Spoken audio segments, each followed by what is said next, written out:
duka karena 125 orang meninggal dunia. Kita akan kembali membahasnya bersama dengan Rifanli Anandar, Wakil Koordinator Kontras. Mas Rifanli, ini seperti apa seharusnya bentuk tanggung jawab yang diberikan pihak pemerintah maupun penyelenggara kepada korban dan juga keluarga korban? Ya, Mas Yusron, pertama yang harus dilakukan sama negara yaitu melakukan pengungkapan kebenaran, menjamin akses keadilan bagi korban ataupun keluarga korban. Yang ketiga, dari dua hal tadi itu bisa diarahkan ke mekanisme pemulihan.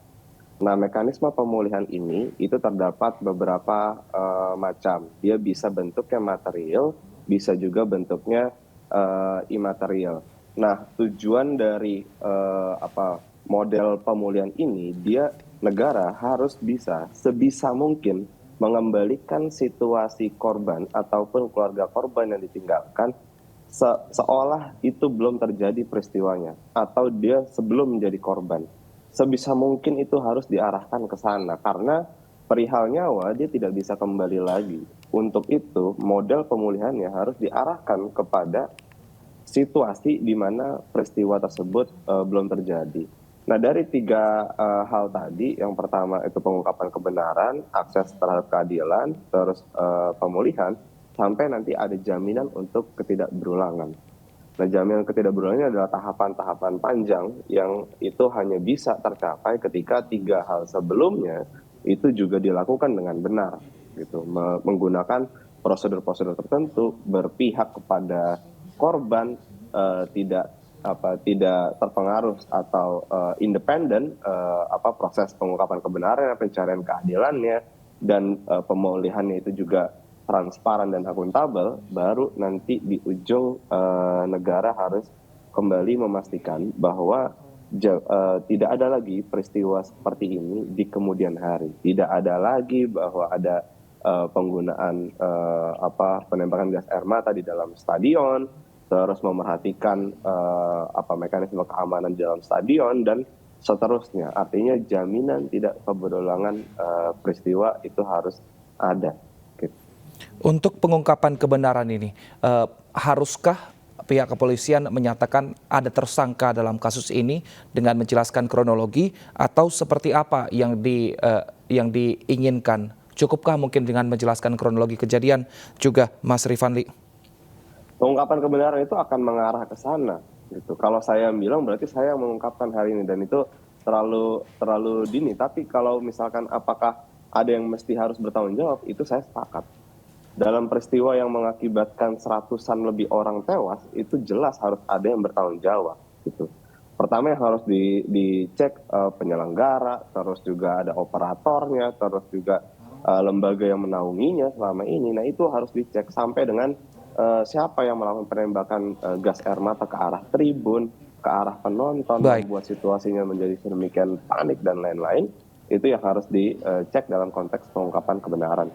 Baik, artinya hanya pelaku yang penembakan gas air mata saja yang perlu diusut atau juga penyelenggara atau bahkan tingkat di atasnya juga yang perlu dikenakan Perlu sanksi dimintai juga, Mas keterangan. Rifanli? Semua perlu dimintai keterangan karena tadi goalnya adalah jaminan ketidakberulangan. Jaminan ketidakberulangan ini bukan hanya untuk konteks penembakan gas air mata saja, tetapi apa sistem yang selama ini salah dalam penyelenggaraan pertandingan. Misalkan ada overkapasitas, itu kan juga masuk ke dalam satu masalah nih, satu rangkaian satu komponen masalah selain daripada penembakan gas air mata. Terus hak siar, terus apalagi, nah itu yang harus dicek. Nah, untuk mengecek itu dia tidak bisa hanya fokus kepada siapa yang melakukan penembakan gas air mata, tapi dia harus ngecek semua sistemnya. Oh, ternyata ada yang salah nih, overkapasitas ini salahnya si ini, tanggung jawabnya si ini dan lain sebagainya. Itu yang harus diungkapkan dalam konteks pengungkapan kebenaran. Baik, lalu untuk pemulihan, saat ini memang sudah ada pos untuk trauma healing kepada keluarga yang disediakan, tapi untuk trauma healing ini kan tidak bisa instan karena harus secara berkala dilakukan. Prosedurnya ini menurut Anda nanti seperti apa? Apakah diadakan secara terpusat atau nanti psikolog lah yang mendatangi rumah-rumah warga untuk melanjutkan proses trauma healing ini? Pertama, asesmen yang harus dilakukan oleh pemerintah daerah memastikan senyamannya korban itu seperti apa. karena berbeda-beda setiap korban. Nah, perbedaan itulah yang harus diakomodir oleh pemerintah daerah. Ini sebagai konsekuensi logis dari apa yang sudah terjadi gitu loh. Misalkan ada yang minta disamperin, ya berarti negara harus menyediakan itu ruangnya. Ada yang tidak ingin disamperin, ada yang memilih untuk datang sendiri, negara harus menyediakan itu. Gitu. Itu yang mesti dijamin, tapi itu harus dipastikan bisa berlangsung secara sustain. Artinya dia tidak menjadi pemadam kebakaran, hari ini ngobrol, besoknya selesai, atau hari ini dikasih santunan, besoknya selesai. Nggak seperti itu. Dalam konteks-konteks model pemulihan pelanggaran HAM, misalkan ini konteks pelanggaran HAM ya, bukan saya mau bilang bahwa yang terjadi kemarin adalah pelanggaran HAM, karena ini masih proses pencarian atau pengungkapan kebenaran. Itu bisa aja dibuat satu monumen tertentu atau hari tertentu, peringatan tertentu. Itu yang harus digarisbawahi, bahwa prosesnya itu berlangsung secara lama dan ada momen mengingat gitu untuk tidak terjadi lagi. Baik Mas Rifan, singkat saja, saat ini Pemprov Jawa Timur sudah menyiapkan uang 10 juta rupiah bagi keluarga korban yang meninggal dan juga 5 juta rupiah untuk yang terluka. Memang tidak ada angka yang senilai harga, tapi ini cukupkah? Wah, kalau saya menilai kayaknya saya tidak pantas untuk menjawab apakah cukup atau tidak, Mas, perihal nominal tersebut.